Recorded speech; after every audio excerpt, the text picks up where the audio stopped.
سلام. تو این قسمت گشت مشت میخوایم توی 20 دقیقه شهر پیزا در ایتالیا رو ببینیم و بعدش برگردیم برلین. رسما باید بود داریم. پس کدوم یک پلاس؟ واقعا داشتیم میدویدیم تا برج پیزا رو ببینیم. بیا بریم خونه. معنی زشتی داره. ماجرا اینه که از برلین پرواز مستقیم گرفتیم به پیزا و برعکس. ولی مقصد اصلیمون اول فاستینوو، یه شهر خیلی کوچیک در ایتالیا بود و بعد فلورانس. خلاصه زمان از دستمون در رفت. موقع برگشت یه ساعت قبل پرواز رفتیم سمت برج پیزا و گفتیم لااقل یه نگاهی بهش بندازیم دیگه. خلاصه ویدیو قبلی رو میتونید تو یوتیوب گشت مشت ببینید. قسمت قبل یه سری داستان تاریخی و خون و خونریزی فلورانس رو هم گفتیم. پس ما رو سابسکرایب کن، زنگوله رو بزن و با ما توی سفرمون همراه شو. گشت مشت. یه آرتیستیه به نام لت، فرانسوی، از شهرداری فلورانس اجازه داره که روی تابلوها بیاد اتیکه بزنه. موزه‌اش اونور رودخونه است. میتونید برید تابلوهاشو بخرید. This one. Yes.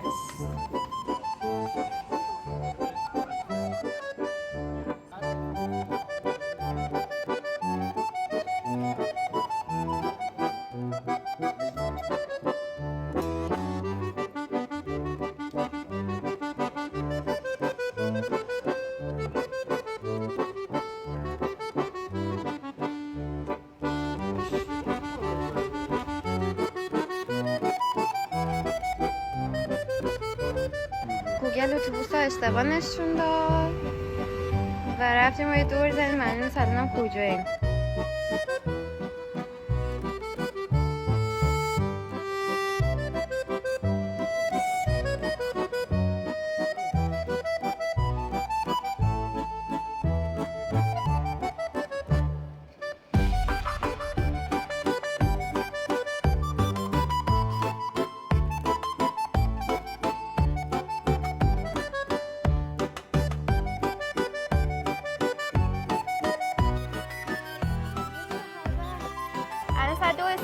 این 2:36 میاد. 2:49 میرسیم اگه نزنه به جای اتوبوس. 20 دقیقه راهه.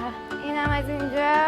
من فکر کنم میتونستیم با همون قطاره اگه گوش میدادیم فکر کنم ایستگاه بعدی همونجا بود. ولی خب اشکال نداره دیگه. یکی به اضافه اومد.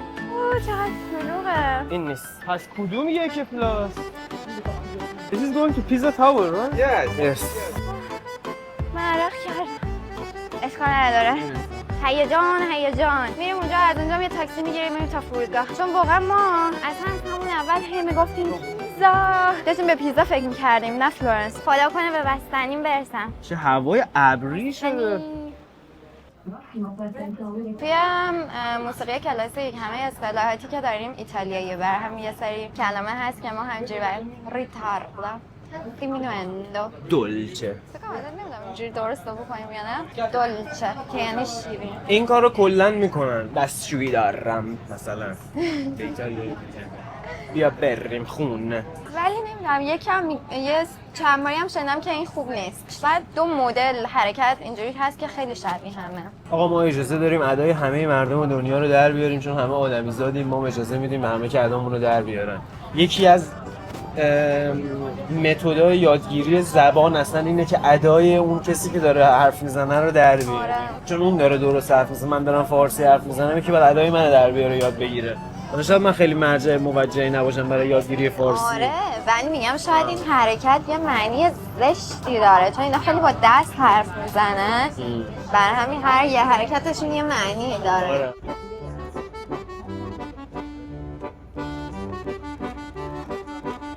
دست من که گوشی ها دستم گرفتم. رسیدیم. یه دونه از این چیزای یخچالی. من اول میدونی کدومو خواستم بگیرم؟ این. میگم هنوز برجو ندیدم، مگنت یخچالشو خریدیم. آقا من این مگنت ها هر جا میریم میگیریم میزنیم به یخچالمون.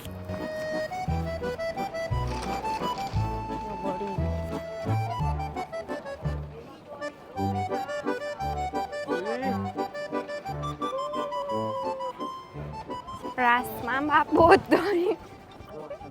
میدونید چرا برج پیزا کجه؟ بیا تا بهت بگم.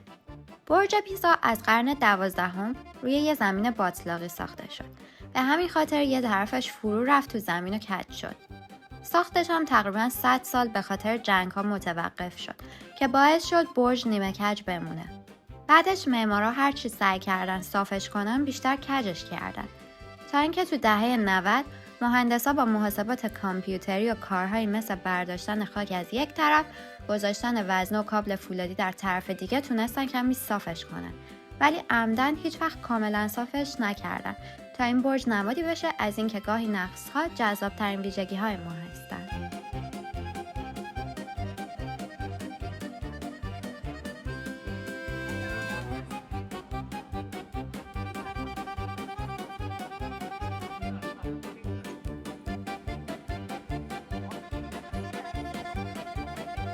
عکسمونم که داریم میگیریم. 1 2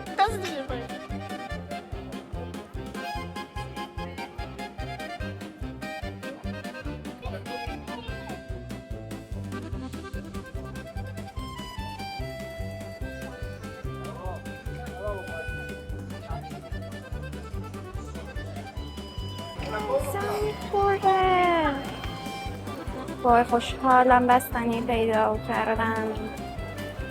Thank you. عالی شد. عکسمون رو گرفتیم، بستنیمون هم گرفتیم و به سمت برلین. خیلی سریع باید بریم. Have to visit within 20 minutes. اوه یخ زدم.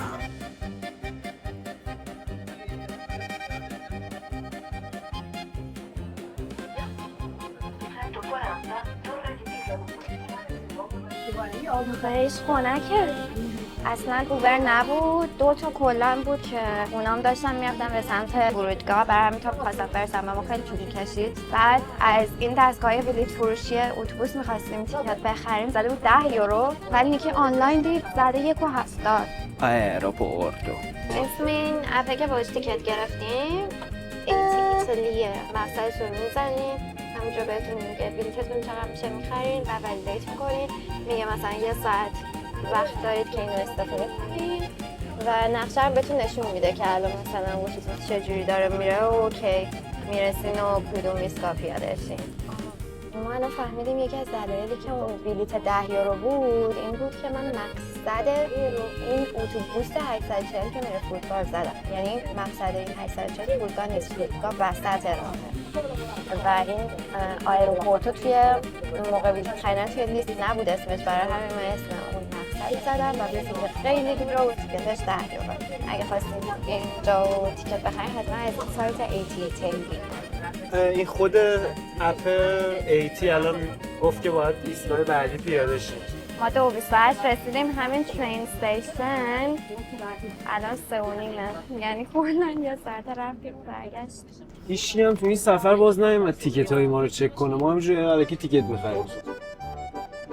عجیب ترین چیزی که دیدیم تو ایتالیا تو فوستینوو و نمیدونم فلورانس و اینجا این دستگاه ATM کاندومه که پر تو شهر، پر کاندوم و نمیدونم دیلدو و لوبریکنت و بیبی چک و فلان و خیلی زیاده. و جمعیتشون هم اونقدر نیست، یعنی همه آدمایی که میبینید توریستن. یعنی انقدر مصرف کاندوم زیاده که نمیدونیم اصلا مسیر به مسیر فرودگاه نمیخوره. این زمینا جون میده روش اسکیت بازی کنیم یا دوچرخه سواریم. روی پیزا خط کشیده. پول رد کنیم پیزا تمام میشه. رسیدیم. یکی رفت چکین کنه، من دیگه اینجا موندم چون سازامونو اینجا نمیدیم، میبریم توی هواپیما.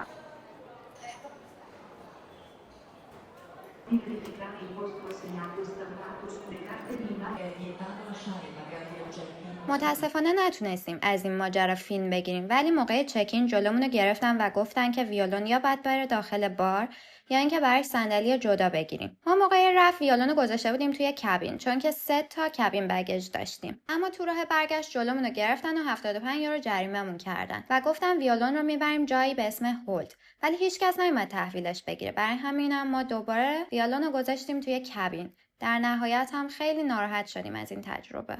خیلی خب با این جریمه رایانیر آشغال 75 یورو جریمه شدیم، ولی بالاخره رسیدیم برلین. فدای سر همه. اصلا مهم نیست، شکایت نامه نوشتم بفرستیم براشون، احتمالاً هم به جایی نمیرسه، ولی خوشم نیومد دیگه از این پرواز. امیدوارم حال کرده باشیم با این ویدیو. یه چند هفته دیگه میریم چک ریپابلیک پراگ، از اونجا براتون ویدیو میذاریم، برای همین دیگه ما رو دنبال داشته باشین. تا دیدار بعدی، بدرود. گشت مشت